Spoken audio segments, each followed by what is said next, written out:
napakakalmado na si Jinwoo na masaya lang siya na binigyan niya ang kanyang kapatid ng payong. Sa isang gusali ay nagkaroon ng pagdududa ang kapatid ni Dong sa pangyayari, at doon si Chief Woo ng Hunters Association ay tumanggap ng ulat tungkol sa insidente na naganap sa C-Rank Dungeon, kung saan 6 sa mga C-Rank Hunters ay namatay sa labanan. Subalit ang mga nakaligtas ay mga D at E-Rank Hunters. Inakala ni Chief Woo na marahil tumakas ang mga mababang ranggo na mga hunters nang lumala ang sitwasyon, ngunit naitama siya nang malaman niyang nagawa nilang talunin ang dungeon boss ng mag-isa. Parang nakakatawa ito, ngunit pinaniniwalaan nilang ang D-rank na hunter na si Jinwoo ang tumalo sa boss salamat sa kanyang high-level equipment. Nainip si Woo at sinabihan ang kanyang kausap na dumiretso na sa punto kung mayroon siyang hinala tungkol sa sitwasyon. Subalit hindi iyon ang kaso at naging interesado lang siya dahil ang isa pang hunter na nakaligtas ay si Jinwoo, ang lalaking parehong nakaligtas sa double dungeon na maaaring pagkakataon lang kaso noong huli silang mag-check ay natiyak nila na mahina pa rin siya, kaya maaaring may kakaibang nangyari. May isa pang balita na nakakabahala, dahil isa sa mga S-rank hunters na namatay ay si Dong at di naman siya mahalaga sa kahit anong paraan, ngunit ang kapatid niya ay si Dong Yu kaya maaaring may problema sila sa pangyayari. Samantala si Jinwoo ay kakauwi lang sa bahay at sinalubong ng kanyang mahusay na kapatid na babae. Nasasabik siya dahil nag-uwi siya ng fried chicken kaso tinanong siya kung may nangyari bang espesyal sa kanya dahil bihira siyang bumili ng ganitong bagay. Hindi niya masasabing maganda ang nangyari sa kanya, ngunit nagawa niyang makapag-ipon ng sapat na pera para sa hospital bills ng kanilang ina, kaya nais niyang magbahagi ng kasiyahan kasama siya. Habang kumakain, tinanong siya ni Gia tungkol sa raid na pinuntahan niya noong huli, dahil malinaw na malaki ang kanyang kinita ngunit wala siyang mga karaniwang sugat mula sa pag-raid sa dungeon. Natutuwa siya na nakakuha siya ng bayad nang hindi napupunta sa ospital sa pagkakataong ito, ngunit ang kanyang tanong ay nagpadala sa kanya sa isang buong pagsusuri sa sarili at mahinahon niyang naalala na madali niyang napatay ang mga iyon nang walang hirap, at hindi naman niya partikular na kinamumuhian ang mga ito o anuman. Ginagawa lang niya ang kailangan niyang gawin para mabuhay at bumalik sa kasalukuyan si Jinwoo mula sa kanyang malalim na pag-iisip nang tanungin siya ni Gia kung maayos lang ba siya, kaya sinabi niya sa kanya na iniisip niya lang ang Holy Roman Empire na tulad ng ginagawa ng lahat ng lalaki. Uminom siya ng kanyang beer, ngunit biglang lumitaw ang isang status window na nagsasabing may nakitang nakakapinsalang substansya kaya magsisimula ito sa pag-detoxify sa kanya. Gusto niyang alamin kung ano ang nangyayari kaya tumayo siya para pumunta sa kanyang kwarto, iniwan ang natitirang dried chicken para kay Gia. Sa kanyang kwarto, sinubukan niyang uminom ng ilang lata ng beer ngunit agad itong nabubuwag sa kanyang katawan ng system kaya hindi siya maaaring malasing muli. Nagtaka siya kung ito ba ay dahil sa isang uri ng skill na nakuha niya, kaya sinuri niya ang system at nalaman na nakuha niya ang isang skill na tinatawag na Blessing of the Weak bilang gantimpala. Ito ay isang skill na malaki ang pagtaas sa kanyang regenerative capabilities at nagka-cancel ng lahat ng negatibong status effects na ilalagay sa kanya. Ito ang gantimpala na nakuha niya mula sa Double Dungeon, ngunit dahil sa dami ng nangyari ay hindi niya naisip na tingnan ito. Ngayong malinaw na sa kanya, malamang ito ang dahilan kung bakit mayroon pa rin siyang braso at binti ngayon, dahil malamang ginawa ng skill na tumubo ulit ang mga ito habang siya ay nasa koma at marami pa siyang hindi naiintindihan tungkol sa system subalit sa ngayon ay nagpasya na lang siyang matulog. Mamaya ng gabing iyon, pumasok si Gia sa kanyang kwarto at sinabing may tumawag para sa kanya na nagngangalang Jinwoo, kaya pagkatapos mag-isip ng kaunti ay nagpasya siyang lumabas para makipagkita rito. Sa Taite Cafe, humingi si Jinwoo ng paumanhin sa biglaang pagtawag at di inaasahan ni Jinwoo na makikita niyang muli si Jinwoo pagkatapos ng gulong pinagdaanan nila, ngunit sinimulan ni Jinwoo sa pagsasabing labis siyang nagpapasalamat sa kanya sa pagligtas ng kanyang buhay. Nagpasalamat din si Jinwoo sa kanya sa pagbibigay ng magic gem mula sa dungeon dahil malaki ang naitulong nito sa kanyang mga bayarin. Nagpasalamat din siya dito sa hindi pag-ulat ng tunay na nangyari sa Hunters Association dahil magdudulot ito ng malaking problema, kung malaman nila na pinatay niya ang 6 na hunters kahit na ito'y ginawa niya para sa self-defense.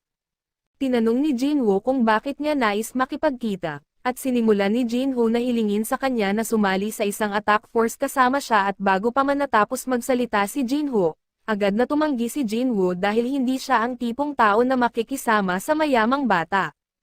Tumayo siya para umalis ngunit nagmakaawa si Jinho sa kanya na samahan lang siya sa 19 pang dungeon raids para matugunan ang kanyang mga kinakailangan para sa kanyang layunin. Pumayag si Jinho na pakinggan siya at muling naupo, kaya sinimulan ni Jinho ipaliwanag na nais niyang maging isang guildmaster. Isa sa mga kondisyon para maging isa ay ang lumahok sa 20 dungeon raids, at ang isa na pinuntahan nila ni Jinwoo noong huli ay ang kanyang first raid at siya ay matalino at masipag mag-aral kaya kumpiyansa siya sa kanyang kakayahang pumasa sa written exam, ngunit halos wala siyang combat skill. Sinusubukan niyang maging guildmaster dahil bahagi ito ng kagustuhan ng kanyang tatay na magtatag ng isang guild na ikinagulat naman ni Jinwoo, kaso hindi ito masyadong kakaiba at dahil ang mga dungeons ay naglalaman ng ilan sa pinakamahalagang bagay sa mundo, ang pagtatatag ng isang guild at pag-rate sa mga dungeons para makuha ang mga mahahalagang ito ay magiging isang maayos na negosyo. Para magawa ito ay plano ng tatay niya na kumuha ng isang S-rank hunter bilang guildmaster at kung maaari, ang kapatid ni Jinho ang bilang vice guildmaster subalit hindi makita ni Jinho kung paano nila ito magagawa lalo na't mayroon lamang 7 test rank hunters sa buong bansa. Bukod pa dito, si Min Banggo lang ang hindi pa sumasali sa isang guild ngunit nagretiro na siya at ito ay mag-iiwan ng tanging opsyon na mangakit ng hunter mula sa ibang guild, ngunit ang paggawa nito ay katumbas ng paglagda sa isang death note para sa kanyang guild. Kaya nais ni Jinho na makakuha ng karanasan na kinakailangan para siya mismo ang maging guildmaster. Dito pumapasok ang kanyang panukala dahil alam niyang gusto ni Jinwoo na itago ang kanyang kapangyarihan, kaya kailangan niya ng isang mapagkakatiwalaang kasama na makakapasok sa mga dungeons kasama niya at magtago ng kanyang lihim. At dahil sa kasalukuyan siyang nasa E-rank, mas kahanga-hanga para kay Jinho na malinis ang mga dungeons habang kasama siya at di rin siya dumating ng walang plano dahil inilabas niya ang isang file mula sa kanyang bag at iniharap ito bilang isang bargaining chip. Ito ay ang floor plan ng isang gusali na pag-aari ng kumpanya ng kanyang tatay na kasalukuyang nagkakahalaga ng 30 bilyon. Kaya kung papayag si Jinho, magiging sa kanya ang gusaling iyon at nangangahulugan ito na babayaran siya ng 30 bilyon para lamang sa pagpunta sa 19 na raids at karaniwan, tatanggapin niya agad ang trabaho ngunit dahil siya lang ang tanging tao sa mundo na makakataas ng kanyang antas, iba ang kwento para sa kanya. Kung patuloy siyang makakakuha ng karanasan sa ganitong rate, balang araw ay aabot siya sa S-rank at maaaring lumampas pa ito at sa puntong iyon, hindi na magiging malaking halaga para sa kanya ang 30 bilyon. Mayroon ding katotohanan na hindi siya sigurado kung ang pagtutulungan ba ng mga tao ay makakaapekto sa kanyang rate ng pag-level up, kaya sa mga kadahilan ng iyon ay tinanggihan niya ang alok ni Jinho. Samantala sa Amerika ay nangongolekta ng impormasyon si Dong Yu at ito ang kapatid ni Dong Sok, at ito'y tungkol kay Jinho at Jinho dahil sila lang ang nakaligtas habang ang kapatid niya ay hindi. Pinakuha niya sa kanyang sekretarya ang mga file at saka nagtanong kung ano ang mangyayari kung pumatay siya ng isang tao sa ibang bansa. Hindi nagustuhan ng kanyang sekretarya kung saan papunta ang usapan ngunit sinagot niya na siya ay mapaparusahan sa kanyang krimen, gayunpaman ay isinasaalang-alang ang kanyang posisyon at ang pang-aabuso sa kapangyarihang pampulitika, malamang na makakatanggap siya ng ilang kaluwagan sa kanyang parusa. Matapos ito, hiniling niya sa kanyang sekretarya na linisin ang kanyang schedule dahil mayroon siyang tiyak na biyahe na kailangan niyang puntahan, ngunit hindi siya pinapayagan ng kanyang sekretarya na umiwas sa kanyang mga tungkulin bilang guildmaster. Kung wala siya ay maaaring gumuho ang guild at sa gayong sitwasyon, sinabi niya sa kanyang sekretarya na linisin ang kanyang schedule para makapaglakbay siya sa ibang pagkakataon, at umaasa siyang buhay pa rin sina Jinwoo at Jinho sa oras na mahahanap niya sila. Kinabukasan, makikita natin sina Jinwoo at Jia na magkasamang tumatakbo sa umaga at bihirang gusto niyang mag-ehersisyo, ngunit marahil ito ay dahil ayaw niyang lumaki pagkatapos ng lahat ng fried chicken na kinain niya kagabi. Sinabi ni Jinwoo sa kanya na magpatuloy lang sa pagtakbo sa kanyang sariling bilis habang siya ay lumalayo para matapos ang kanyang araw-araw na workout quest. Pagkatapos niyang matapos, natanggap niya ang kanyang gantimpala ngunit nagpasya siyang hindi muna ito kunin sakaling kailanganin niya ito sa ibang pagkakataon tulad ng huling nangyari. Napansin din niya na tuloy pa rin ang pagbilang kahit na nakumpleto na niya ang kinakailangang 10 kilometro, naisip niya na maaari siyang makakuha ng karagdagang gantimpala kung magpapatuloy siya kaya nang sa wakas ay naabutan siya ni Jia ay muling tumakbo siya. Pagkatapos ng ilang pagtakbo, napansin niyang huminto ang counter nang umabot ito sa 20 kilometro, Kaya ginawa niya ang dagdag na push-ups at sit-ups hanggang sa ma-max out din niya ito at nakatanggap ng isa pang gantimpala.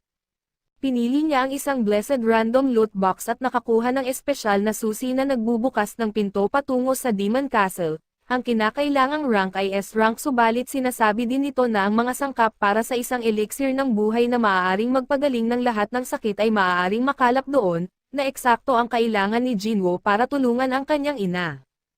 Nang gabing iyon, binisita niya ang kanyang ina na hindi pa rin sumasagot at nagpasya na gagawin niya ang lahat para magamot siya at mamaya, binuksan niya ang pinto patungo sa Demon Castle kahit na ito ay isang S-rank dungeon na walang katiyakan na kaya niyang hawakan ang mga monster doon, ngunit kailangan niyang mag-take ng risk. Pumasok siya sa gate at na-transport sa isang mainit na impyerno, at inaamin niyang natatakot siya sa paglalakad dito ngunit kahit na magkaproblema, maaari pa rin niyang gamitin ang return stone na nakuha niya mula sa instance dungeon.